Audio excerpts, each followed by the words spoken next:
Hello everyone, we're going to take another look at AI today, but from a different angle to the last video. I use AI tools a lot in my day-to-day tasks, and I'm going to focus on how you can get the most out of tools like ChatGPT, and also give some examples of other tools that I use. A couple of notes though before we start. If you use this information in your work life, please check if your company's got an AI policy before you do so. We don't want anyone getting into trouble from doing things that you shouldn't do on AI tools.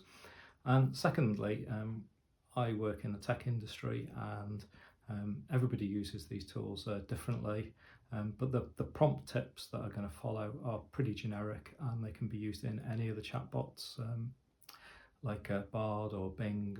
I'm going to focus on ChatGPT today. A couple of examples of different use cases are my daughter uses AI all the time, and she creates AI personas which she chats to for hours on end. I've just been downstairs, and today's persona is a siren, and she's happily chatting away there.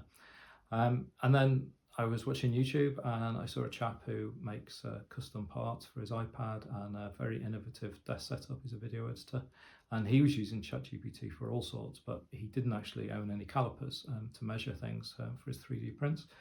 So he used ChatGPT to gather all the information. So where do we start with Office? So I've focused on the prompts which gives the best answers, and there are lots of systems out there, but this is the system that works best for me. And it reminds me of the very early days of Google. I'm old enough to remember when Google first came about, and I worked in an IT team at the time. And it was a very different beast in those days. And I worked with a very gifted web developer who every day she'd turn around and ask me a couple of times to search for this or that. And I asked her why she asked me all the time to do these when she was quite capable of doing it herself. But she actually came out with the answer that I could get the answer in one or two different requests to Google, and should take 10 to 15. And I see ChatGPT very, very much like that at the moment. Some people can nail that prompt first time and get the exact information they need, whereas other people even give up. So we'll start with the system, and we'll move over to the PC behind me. Okay, so here we are at the desktop, and you can see that I've got ChatGPT open. Now, one thing to note here is that I use this as an app rather than on the web. So I'll show you how to do that quickly. So if I just close this down, and we'll open a new window, and just drag that across, make that full screen. And we'll go to ChatGPT. This is the same account, so it's my Toby account. And you can see all the same prompts on the left hand side, and we're in the browser. And I like this as an app, because otherwise it gets lost in lots of different tabs. So what we can do on Edge, and we can do similar things on Chrome as well, is if we click the three little dots and move down to apps, we can see install this site as an app, and that's what I've done. I'm not going to do it here because I've already done it, and then I simply pin that to my taskbar or start menu, and it opens up, in a window which I can move around. I can move it from screen to screen. I've got two screens here, and I find it much easier to use it in this way, as a PWA it's called. Okay, so now we've got ChatGPT the way we like it. You can see from the bottom here it says Renew Plus, so I've cancelled the subscription for this video, and this is all the free versions. And there's a very important little note down the bottom there, which is ChatGPT can make mistakes and check important info. So we'll talk a little bit about that later on. Up here you can see this is my login, and one thing that you can do to make your output better is to customize GPT. So on this one, I'm a Microsoft consultant, and it gives you a few starters here. So where are you based? What do you do for work? Hobbies and interests, if you're using it for that. And then also, how would you like it to respond? So I like the tone to be friendly and casual. If I'm using it for Excel formulas, I am by no means an Excel guru. I just want the formula. I don't want a huge amount of explanation. I like a confidence level, so it gives me a percentage, and also sources. So I put those in there and enable that for new chats. So that's that little bit over. So how do we create a great prompt for ChatGPT.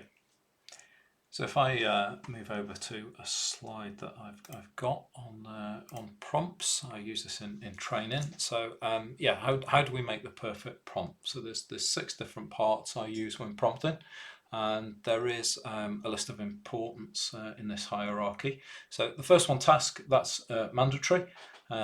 Context and examples are important, and persona, format and tone are not essential, but they're nice to have, and they will improve your output. So start from the top and work your way down. One thing to note is you don't need to use all of these in every prompt. Depends on the information you're looking for. So let's have a quick chat through these, and then we'll dive into some examples of how we can put this into practice. So the first one is task. So always start the sentence with an action verb. So things like generate, give, write, analyze, and clearly articulate what the end goal is. The second one is context, and this one's a little bit difficult to get right, and it needs some practice. But think in terms of what is the user's background, what does success look like, what environment are they in.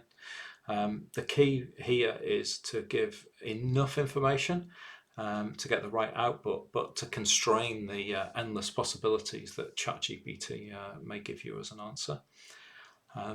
Examples, I do like to give examples. So studies have actually shown that by including examples in a prompt, it drastically improves the results. So examples can be things like how do you want your output to look? So use the STAR framework, for example. So I did a course a couple of years ago, and it introduced all sorts of frameworks I'd never heard of. So STAR is situation, task, action, and results. In a previous role, the company used SMART, so specific, measurable, attainable, relevant, timely.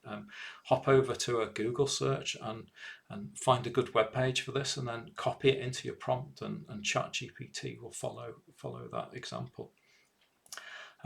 Alternatively, I work with Microsoft products a lot, so I can give an example of a Microsoft tech page if I'm doing something for technical colleagues, and ChatGPT will follow that example accordingly. You don't need to use it for every prompt, obviously, but a relevant example will improve the quality of output. Persona, this is a good one. So who do you want the AI to be? So think of a subject matter expert. I dabble in ethical hacking, so I may want to tell ChatGPT to think about me as an experienced security analyst with 20 years experience, and to answer that accordingly. Or marketing guys are always great storytellers, so I could put my persona as I'm a senior product marketing manager who's great at giving those presentations. And you can actually put real people in. Again, in my Microsoft world, I may put that I'm Satya Nadella, but be careful with that one. The person needs to be pretty famous for it to work. So the fifth one there is format. So visualize what you want the end result to look like. So an example here is if you're looking at user feedback. In my day-to-day job, we do customer satisfaction surveys, and these usually come in sentences. But we don't want ChatGPT to output this in sentences. We want to analyze the results later on. So we can tell ChatGPT to use a table format with column headers such as feedback, team, priority, and then that makes it much easier. You can copy and paste that table directly into Excel and or Power BI and do whatever you need with it. You can also use formats such as emails. I use it for emails. If you're not a Copilot user, then it's great for that. Bullet points, paragraphs, LinkedIn posts, or even tools like Markdown or languages like Markdown. So an example here would be I get lengthy tech reports, excuse me, and I can break down a prompt similar to this. So I can say the context is I just received a lengthy tech report from my manager. I can give it a task of give me the 3 takeaways, then summarize based on the topic. And the format can be use the applications that are in that report as the section headers. And when I use ChatGPT to do this, I ask it to make the changes bold so I can see exactly where it's changed. With that note on the bottom of the prompt there, it says to always check your output, and remember this is an aid. And then the tone, that's the final one here. You've got to consider your audience, so use your casual tone of voice. I'm a tech guy. I don't like to put everything down as tech speak. Or use a formal tone of voice. Be optimistic, sound optimistic, show enthusiasm. So put all these elements and practice your prompts, and you can also use these best practices. So be specific. So a friend of mine has recently moved. They were rural like we are, and they've moved into the city, down into London, and they like dogs. So you could put a prompt of tell me about all dog breeds that exist, and it will give you all sorts. But if you're a bit more specific and say, well, what are the different breeds of small dogs suitable for apartment living, that's going to give a much better output. State your intent is, instead of asking generic questions about topics. So I help my children out with homework using AI quite a lot. And instead of just asking it to explain a subject, I could say that I'm helping my 14-year-old daughter out with her maths homework. Could you explain simultaneous equations in a simple way? And I get a much better answer than just asking it to explain equations in maths. Correct spelling. I mean, that's an obvious one, but it's important, and it's a good practice to carry over in everything you do. The fourth one there, so direct the output. We've talked about that a little bit already, but you could, I build PCs, so I could ask for the steps to build a PC. And it may give me endless paragraphs on how to do that, but what I could do is, could you explain the process of making a PC and list it in bullet points? So then we've got ask follow-up questions. So they're called a chatbot for a reason, and use it as a conversation to drill down into information. You do it with your colleagues. You don't have to go to the extremes of my daughter chatting for hours with chatbots, but it might take a few goes to actually get the answer you want. And you can try a few different ways to get the information, and as you practice, you'll get used to the type of speak you need to do. And now this sounds daft, but you can actually ask in another prompt how to ask the question. It sounds daft, but it does actually work. Or what you need to input to get the right output. ChatGPT is very good at that. And then finally here, a prompt for fact checking. I've mentioned this a couple of times already, but I've seen incorrect information come out of AI tools of all types, and that's why I had the confidence score, and I want a source as well, and I've put that in my customize options. I think that's quite important. Okay, so here we are back at our ChatGPT prompt, and I'm going to go back to that example of the training program. So I'm a £200 male. Give me a 3-month training program.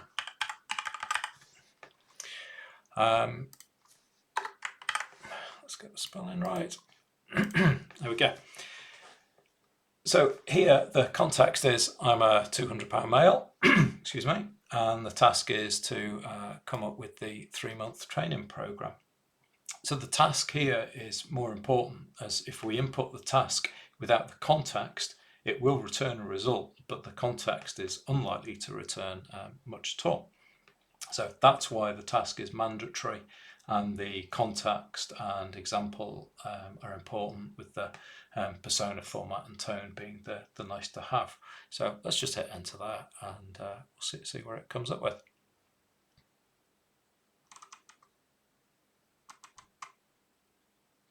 So there we go. That's given me lots of information there, and it's Yeah, it's given me some rest days in there. It's given me cardio, cycling. Now, cycling might be bad for me because I've got a bit of a knee injury, and I tried cycling during the summer, and it didn't do much good. So we'll just let that finish off, and then we'll come back to it. Okay, so there it is finished, and we've got nutrition there. So prioritise lean protein, chicken, fish, tofu, complex carbs. Now that's not going to be good for me because I've switched from a plant-based to a carnivore diet. But we can tweak this as we go. So how can we improve this? So the next step is to use our tips on the context to give enough information, but limit the output, because this is pretty comprehensive, and maybe more than we wanted. So just as a reminder, those tips were what's the user's background, what does success look like, and what environment are they in. So now we've added some more information into our prompt here. It's spelled correct. Okay, there we go. And what have we got here? So I'm a 200-pound male looking to add 3 kilograms of muscle mass over the next 3 months. I live in a rural area, so I train at home and can do 4 sessions a week of 1 hour each session. Give me a 3-month training program to follow. So as we've done before. So now we have the user background included in the context section. So I'm of a 200-pound male. Success looks like 3 kilograms of muscle mass in 3 months. And I've also given information about my environment. So I could give more, but we need to be conscious to give just enough to constrain the endless possibilities that ChatGPT may come up with. I'm not going to put in about the diet just now, but let's just see how that changes. And we're tweaking this. So this is a conversation. So it's given us one item, and there we go. So equipment needed: dumbbell, resistance bands, pull-up bar. Yep, we've got all those. That's great, actually. My gym's up in the shed, and yep, we've got all that up there, and that is much better. So it's a 4-day workout.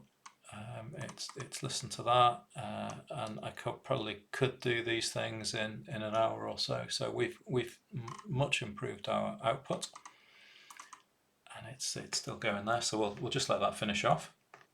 Okay, so that's finished now, and it's a much more tailored workout for me, and it's taken into consideration the environment and who I am, and all that type of thing that we discussed earlier. Okay, so let's start a new chat now.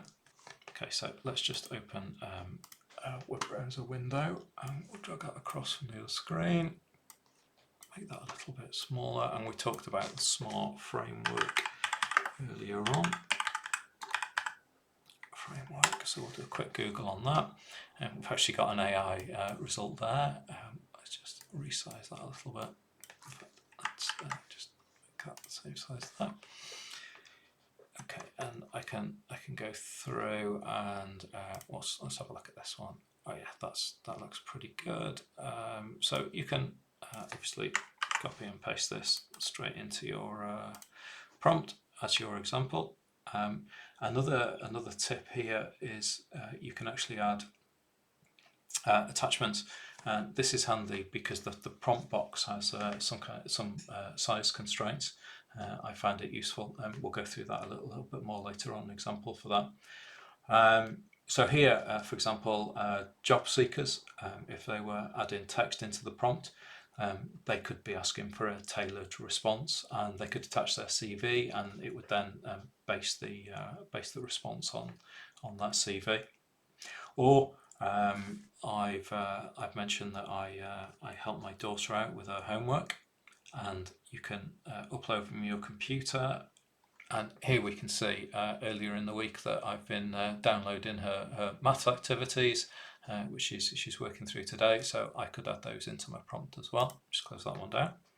Now, everything up to now has been ChatGPT related, but let's use a few other tools and maybe come up with our workflow. So let's just close these two down for now.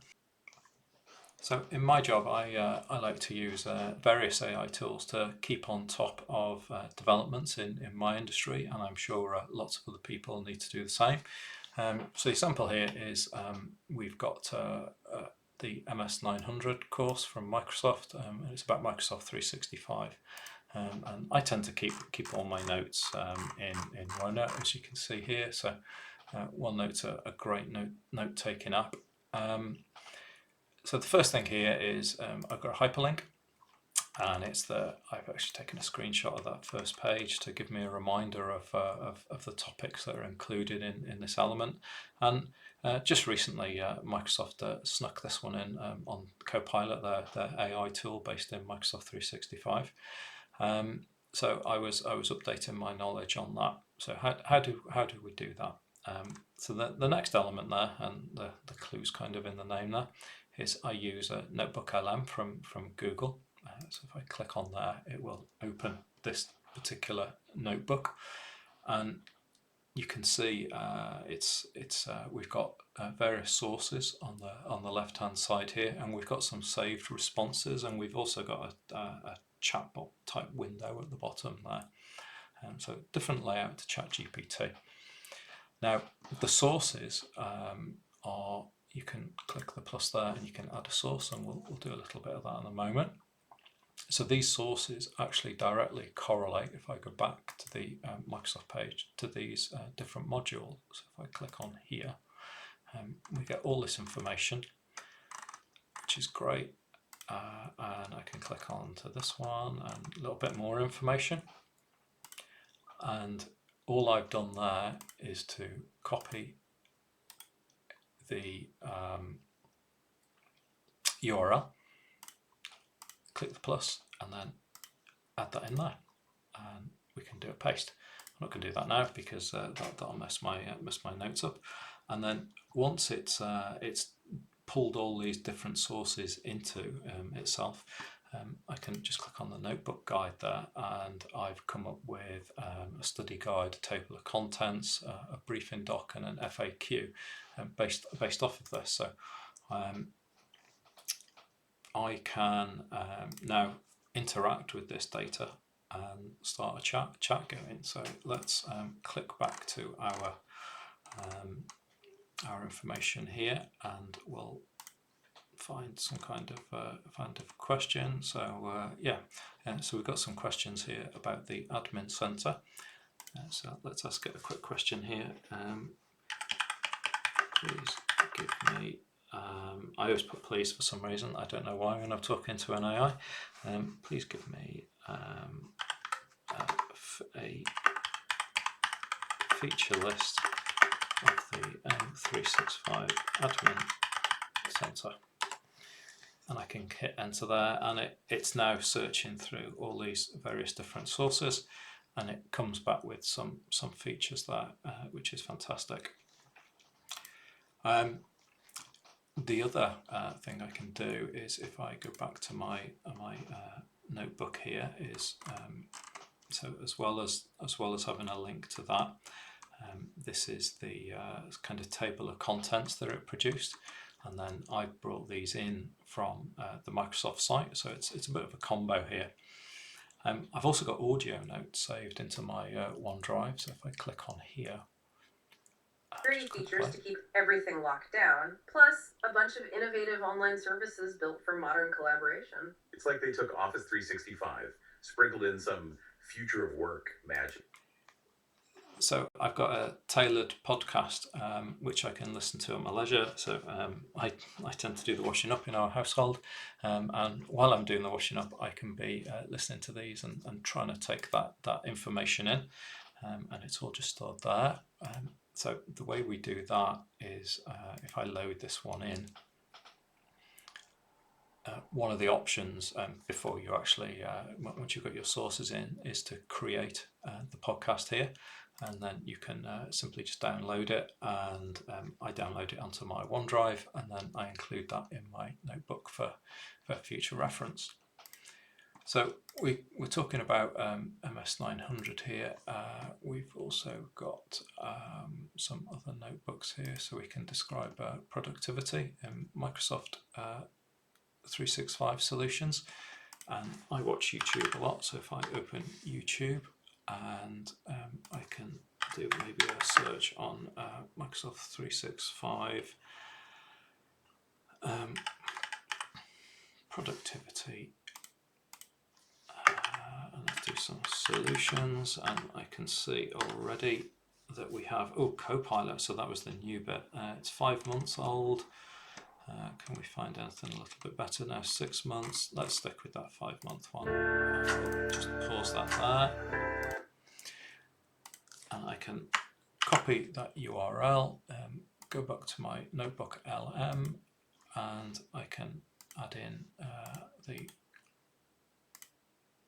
that video, and I can click insert, and very quickly process that one. Must be a short video. How long was that one?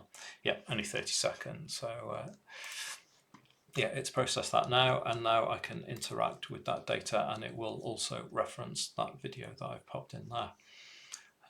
On the sources, you can also use Google Drive, so Docs and Slides. This is a Google product, so it's obviously slanted towards Google, and you can also copy text in.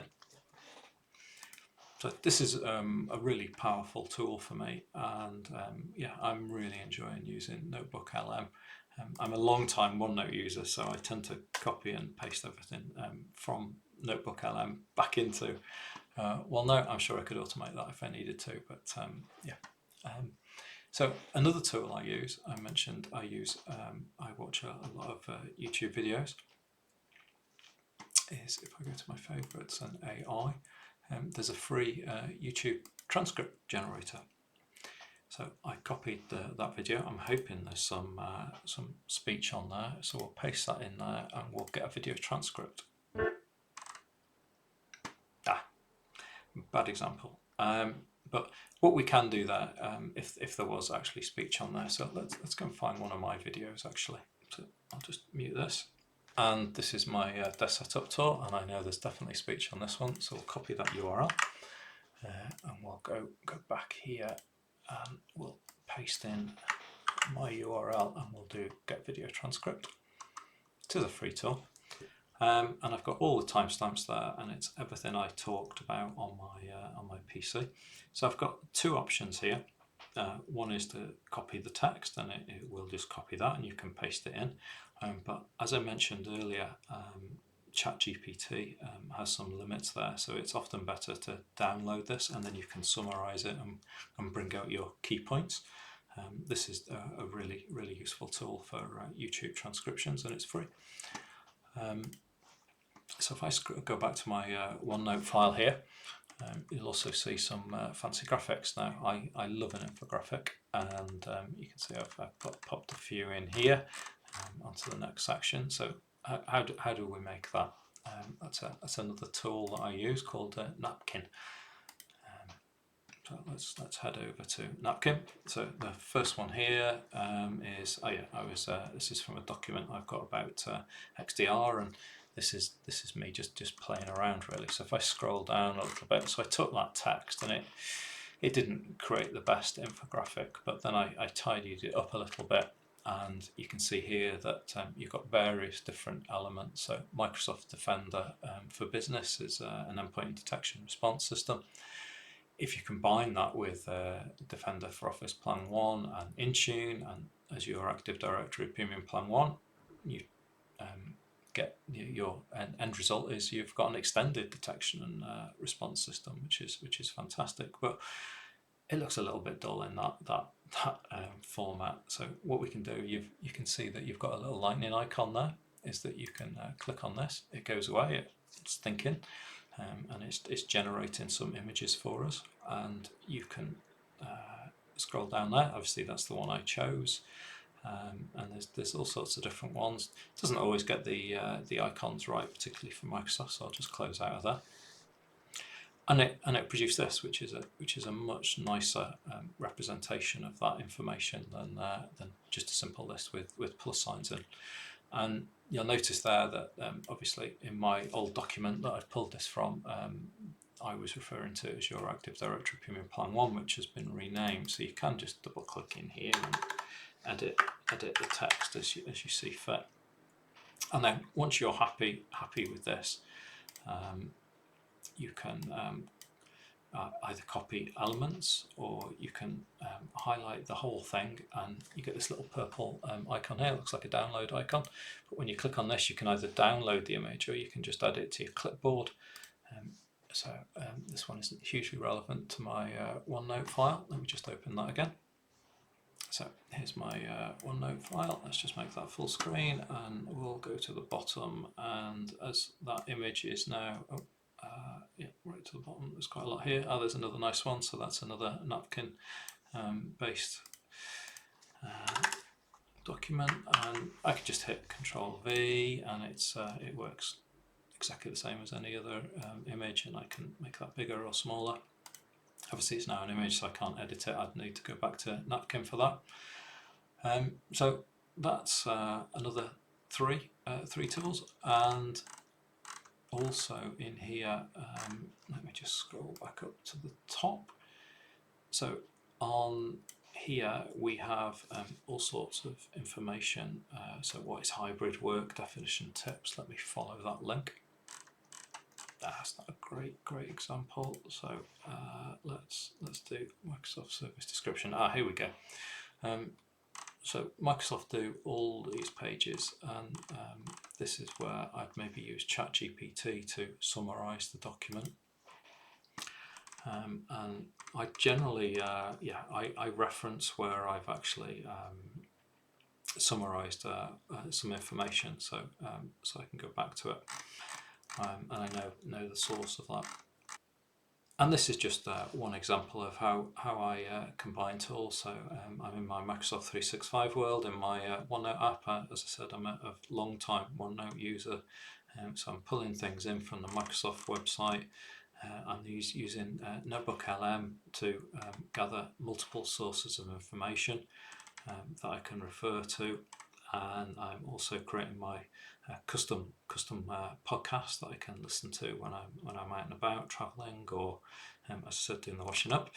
And then we can also make these really cool infographics from Napkin AI, and pull in YouTube transcripts using the Tactic tool, and all of which is free. Obviously, OneNote's part of my Microsoft 365 subscription. Well, hopefully that was some useful information there on how to better formulate your prompts for ChatGPT, and not just ChatGPT.